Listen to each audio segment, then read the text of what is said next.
पूर्णिया की सड़कों पर केंद्रीय गृह मंत्री अमित शाह का इस समय रोड शो चल रहा है और एक बार आप भीड़ देखिए कि यहाँ पर कितनी ज्यादा भीड़ है।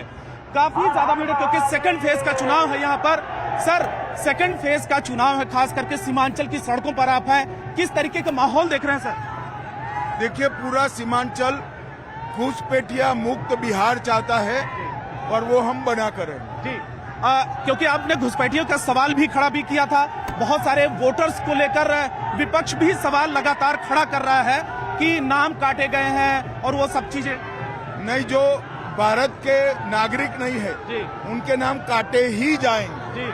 राहुल जी और लालू जी उनको बचाना चाहते हैं मगर बचा नहीं पाए जी। सर, ये बताएं कि जो फर्स्ट फेज में जो वोटिंग हुई, इस बार रिकॉर्ड तोड़ वोटिंग हुई है, पिछले कई सालों का रिकॉर्ड टूटा है, इसके क्या मायने हैं? इसके मायने यही है कि हमारा आकलन है 160 का, इससे भी आगे बहुमत के साथ हम जीत सकते हैं। सर, इस बार चुनाव में और खास करके सीमांचल क्योंकि मुस्लिम बहुल ये इलाका है, क्या मुद्दे रहे इस बार? गत चुनाव में भी हम यहाँ से बहुमत के साथ जीते थे और इस बार और बहुमत के साथ जीतेंगे क्योंकि हमने सीमांचल को घुसपैठिया मुक्त कराने का वादा किया। एक सवाल लगातार खड़ा होता है कि जीत के बाद एनडीए किसको मुख्यमंत्री बनाएगी, लगातार विपक्ष इसको लेकर सवाल खड़ा। अरे, आपकी चैनल पर ही मैं स्पष्ट कर चुका हूँ, काहे को एक जी। सर, क्या अनुमान है पहले चरण के चुनाव के बाद, क्या अनुमान अब लग रहा है?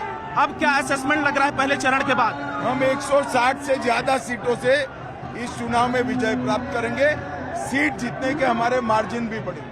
और एक सवाल और सर, सीमांचल में क्या लग रहा है कि पार्टी का, एनडीए का क्या परफॉर्मेंस लगने वाला? हमारी सीटें बढ़ेगी बड़ी मात्रा में। शुक्रिया हमसे बात करने के लिए। केंद्रीय गृह मंत्री अमित शाह का रोड शो इस समय चल रहा है और देखें कि किस तरीके का माहौल यहाँ की पूर्णिया की सड़कों पर है। लोगों का हुजूम उमड़ चुका है और लगातार केंद्रीय गृह मंत्री अमित शाह यहाँ पर लगातार फोकस कर रहे हैं। सीमांचल के इलाके में भीड़ ज्यादा है और ये कह रहे हैं कि 160 से ज्यादा सीटों पर जीत हासिल होगी।